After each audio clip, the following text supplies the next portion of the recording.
Do you have the life you want, or do you just have the life you got? See, I think a lot of us, we're not living the life we want, we're living the life we've got. And the reason we never live the life that we want is because we don't know what we want. And God keeps waiting. Ask me, what are your dreams? What's your vision? What burdens you? What fills you with passion? What sets you on fire? Ask me for something bigger than you so that I can show up and be God in your life. Do you know what you want? Because if you don't know what you want, don't get mad at God that he never gives you what you need. Because if Jesus encounters two blind men walking as he walks down through Jericho, and they cry out to him, have mercy on us, and he stops and says, I'm going to ask you a question. And when I ask you this question, I need you to really think this through. Because you have a moment with the creator of the universe. What do you want me to do for you? I think a lot of us are terrified to ask God to do big things in us and through us and for us, because it might prove that God does not exist. And so we pray small prayers that we can actually fulfill ourselves. We pray prayers that won't get God in trouble, won't put God in a dilemma, because we don't want to push God into a corner where we ask him to be God and we find out he's less than we thought. But God does not need you to protect him or his reputation. God is bigger than your prayers. He's bigger than your dreams. He's bigger than your challenges. He's bigger than your fears. He's bigger than your doubts. He's bigger than you. And he's waiting for you and for me to call on him as the God that he is and ask big dreams and big prayers and call for big visions. God is looking for the person who's not afraid of the big ask. Do you know what you want? I don't think it's incidental that when they're shouting out to Jesus, the crowd rebuked them and told them to be quiet. You know what I've discovered in my own life? Is that when you ask God for big things, people don't start cheering you on. Because if you start praying big prayers, people look at you and say, who do you think you are? Praying a prayer that big. Who do you think you are? Asking God to give you your sight. I mean, after all, you are no one. These two men do not even have names. They don't show up on any record. Why would Jesus take the time and energy and effort to give them sight when there's nothing about them after this? Doesn't Jesus only answer big prayers for big people? And so they rebuked them because they did not feel that they were worthy of asking Jesus for so great a thing. See, I think a lot of us feel like those blind men on the side of the road. And we don't want to be intrusive on God. We don't want to ask God for more than we should, or more than we deserve, or more than we ought to. And so we keep our prayers humble so that no one will think we think too much of ourselves. If no one is looking at you with some suspicion, looking at you saying, who do you think you are praying that kind of prayer? Who do you think you are having that kind of dream?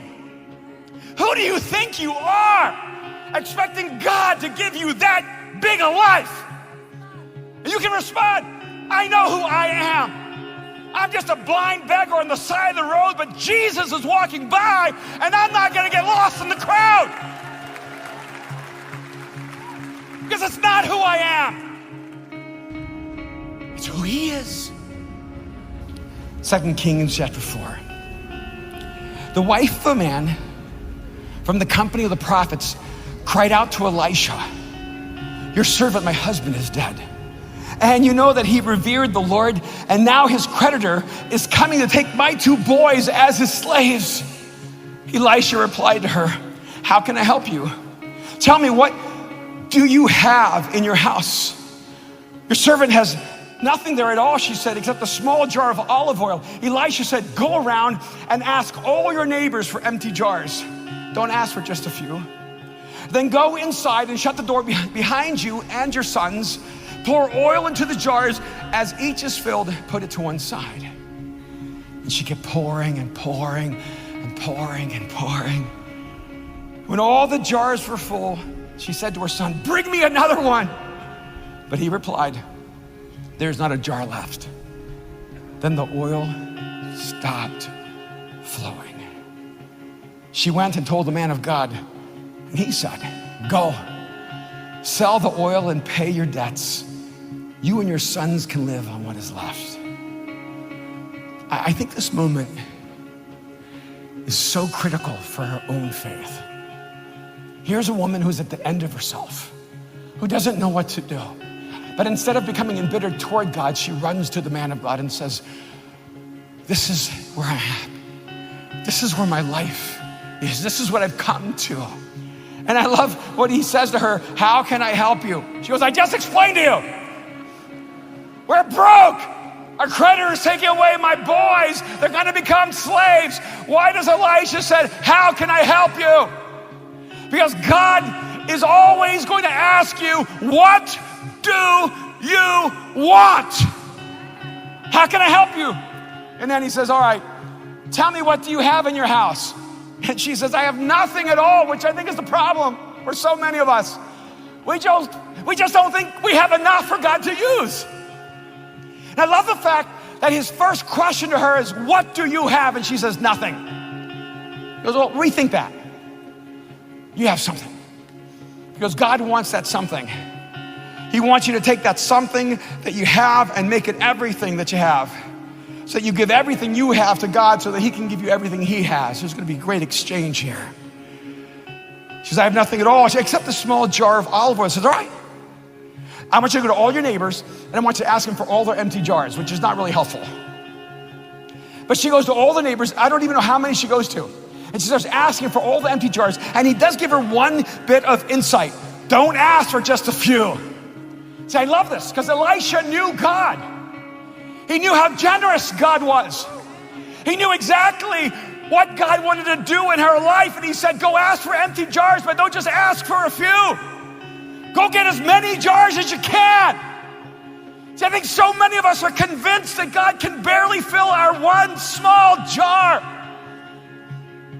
He said, go get all the empty jars you can. Pull them together. And then lock yourself in so that no one can say anyone did this but God. And take that little bit of oil you have and start pouring into all those empty jars. And she poured, and she poured, and she poured. And by that time, she got it. God is a generous God. God does more than we could ever ask or imagine. This is the kind of God that we serve. And she just kept pouring and pouring and pouring. And finally, she says to her son, bring me another jar. That's all we got. By that time, she finally understood the character of God. She finally understood the generosity of God. She finally understood that God wanted to prosper her, to bless her, and to pour into her life.